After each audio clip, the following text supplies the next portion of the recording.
Hello everyone, this is Mansi from edthathy.in. Coming to question number 2, exercise 14.3. So, in this question we have divide the given polynomials by the given monomials. So, यहाँ पे आपको इसको divide करना है इससे. So, we have 5x square minus 6x divided by 3x. So, first of all, let's write it down. 5x square minus 6x को आपको divide करना है 3x से. नाउ यहाँ पे हम डायरेक्ट किसी को कट वगैरह नहीं कर सकते बिकॉज इसमें माइनस का साइन है.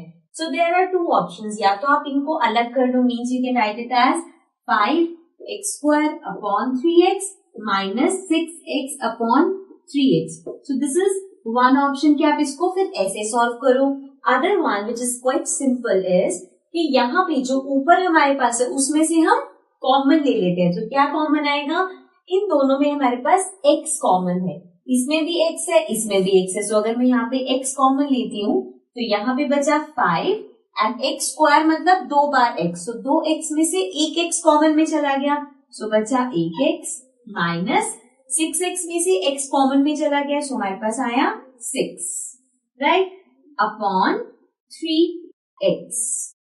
अब जो यहाँ पे माइनस हो रहा था वो ब्रैकेट में, ये मल्टीप्लीकेशन में, और जो मल्टीप्लीकेशन में वो इससे कट हो सकता है. तो हम डायरेक्ट x से x कट कर सकते हैं. So will be left with 5x minus 6 upon 3. So I can write it as 1 upon 3 and this is 5x minus 6 right. ये जो हमारा 1 बचा था और जो 3 था उसको हमने 1 अपॉन 3 लिख दिया और ब्रैकेट में 5x minus 6. So that is the answer. This was the first part. Let's come to the next part. Now coming to the second part. अब हमारे पास है 3y8 minus 4y raised to the power 6 plus 5y raised to the power 4 divided by y raised to the power 4. So now we have to divide 3y8 minus 4y6 plus 5y4 upon y raised to the power 4. So यहाँ पे एक simple सी चीज again हम यहाँ पे ऊपर वाले में कॉमन ले सकते हैं. सो कॉमन क्या लेंगे अब हम? देखो यहाँ पे y raised to the power 8 है, मीन्स यहाँ पे 8 टाइम्स y है, 6 टाइम y है और 4 टाइम्स y है.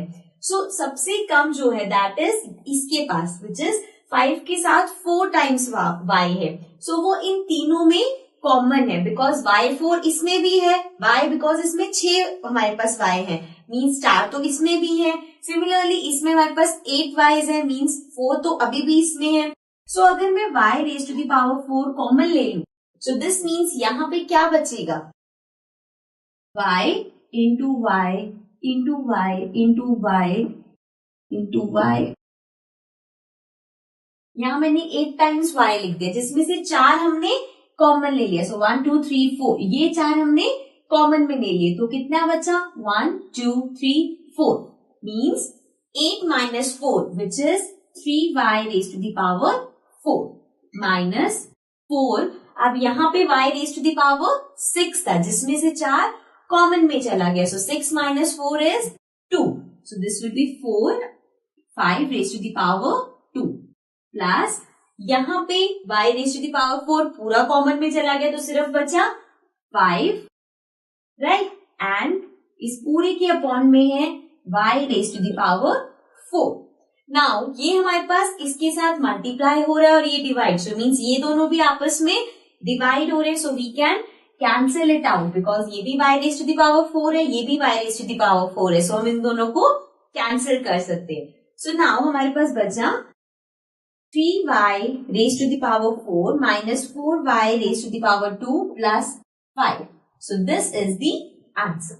Okay, now let's come to the next part. Now coming to the third part. Third part is 8 in brackets x cube y square z square plus x square y cube z square plus x square y square z cube divided by 4 x square y square z square. So now यहाँ पे हमें इस पूरे को उससे divide करना है. First let's write it down. 8 x cube y square z square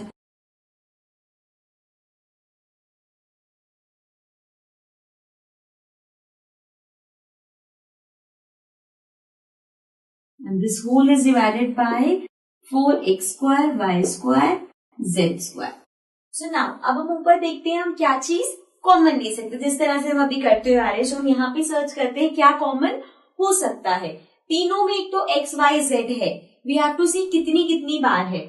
इसमें 3 बार है, यहाँ पे 2 बार है, यहाँ पे 2 बार है, मतलब 2 बार तो तीनों में होगा. सो एक तो एज इट इज बाहर रहेगा. इसके साथ हमारे पास आ जाएगा एक्स स्क्वायर जो हम कॉमन ले रहे हैं. नेक्स्ट है y square y cube y square. Again y square common आ सकता है बिकॉज वाई स्क्वायर तीनों में है. And similarly z square and z cube. So z square आ सकता है बिकॉज वो भी तीनों में कॉमन है. अब यहाँ पे बिकॉज जो क्यूब वाले हैं वो मतलब है कि 3 बार है, तो मीन्स अगर कोई चीज 3 बार है तो उसमें से हम 2 कॉमन ले सकते हैं. ना ये हमारे पास कॉमन आ गया. सो अब यहाँ पे क्या बचा, यहाँ पे एक्स क्यूब है. दिस मीन्स कि एक्स स्क्वायर हमने कॉमन लिया, तो यहाँ पे क्या बचा, एक एक्स बच गया. वाई स्क्वायर कॉमन चला गया, जेड स्क्वायर कॉमन चला गया, प्लस एक्स स्क्वायर कॉमन में है वाई क्यूब में से सिर्फ वाई स्क्वायर कॉमन में है, मतलब एक वाई बच गया.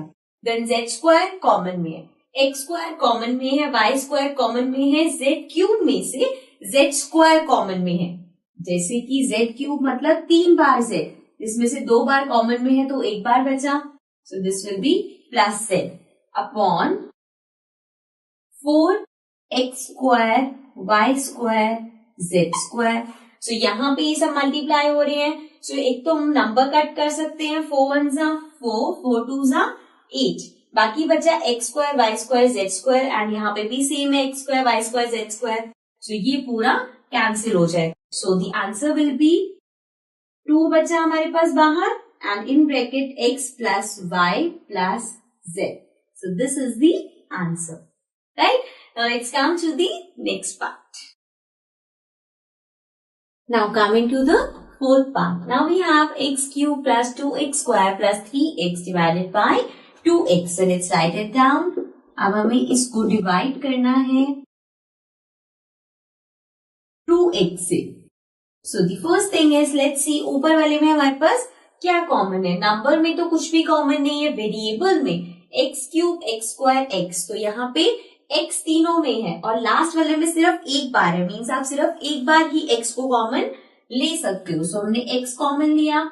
यहाँ पे x क्यूब मतलब 3 बार x, जिसमें से एक कॉमन में चला गया, so we are left with 2x. So ये हो गया x square plus 2 x square में से x चला गया तो बचा 1x प्लस 3x में से x चला गया तो बचा 3 अपॉन 2x. x से x हम कट कर सकते हैं बिकॉज अब ये इनके साथ मल्टीप्लीकेशन में है. सो x से x कट करेंगे. सो हमारे पास बचा 1/2. यहाँ पे 1 बचा और इस 2 को हमने 1/2 की तरह लिख दिया and in brackets x square plus 2x plus 3. So this is the answer. Now let's come to the next part. Now coming to the next part. अब हमारे पास है p raised to the power 3 q raised to the power 6 minus p raised to the power 6 q raised to the power 3 divided by p raised to the power 3 q raised to the power 3. So let's write it down. Upon में हमारे पास किससे divide करना है, p raised to the power 3 and q raised to the power 3. So अब ऊपर वाले में देखते हैं हम क्या कॉमन ले सकते हैं. यहाँ पे p इसमें भी है, इसमें भी है, q इस टर्म में भी है, इस टर्म में भी है. सो हमें देखने कितने टाइम्स है और कितना हम कॉमन ले सकते हैं. यहाँ पे p 3 टाइम्स है, यहाँ पे p 6 टाइम्स है. सो मीन्स हम कितना कॉमन ले सकते हैं, 3 टाइम्स तक, बिकॉज वो इसमें भी है एंड वो इसमें भी होगा, बिकॉज 3 p तो इसमें भी है, राइट. सो फर्स्ट थिंग जो हम कॉमन लेंगे that is p raised to the power 3. Then q raised to the power 6. यहाँ पे q 6 टाइम्स है, यहाँ पे q 3 टाइम्स है, तो हम कॉमन सिर्फ 3 टाइम्स ले सकते हैं बिकॉज अगर उससे ज्यादा लिया तो वो इसमें नहीं है. सो ये आ गया q raised to the power 3. So अब देखते हैं हमारे पास क्या बचा. इस टर्म में से p raised to the power 3 तो कॉमन चला गया. q raised to the power 6 में से q raised to the power 3 common है, मतलब अगर यहाँ पे 6 बार q है सो उसमें से 3 बार कॉमन में चला गया. सो 6 minus 3 is 3. So ये आ गया q raised to the power 3 minus p raised to the power 6 में से p raised to the power 3 common में चला गया, मतलब 6 में से 3 कॉमन में. So 6 minus 3 is 3 and then q raised to the power 3 तो पूरा कॉमन में है. So इसके अपॉन में हमारे पास है p raised to the power 3 q raised to the power 3 and यहाँ पे भी हमारे पास p raised to the power 3 and q raised to the power 3 है. So ये पूरा इससे कैंसिल हो जाएगा. So the answer will be q raised to the power 3 minus p raised to the power 3. So this was part number 5. This was the last part of this question. Let's come to the next question now.